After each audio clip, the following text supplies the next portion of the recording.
సైన్యాన్ని మట్టుబెట్టి రావణుడి సింహాసనాన్ని కంపించినవాడు.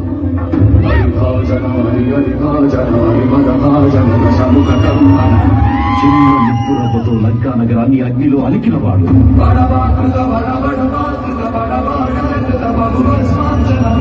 త్రేతాయుగంలో రాముడి నీడయ్యాడు.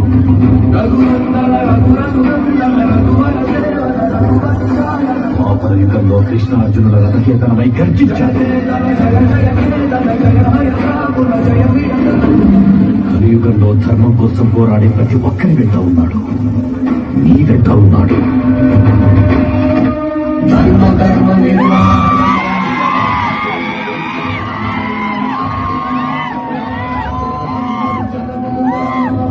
యతో ధర్మస్థతో హనుమ, యతో హనుమస్థతో జయ.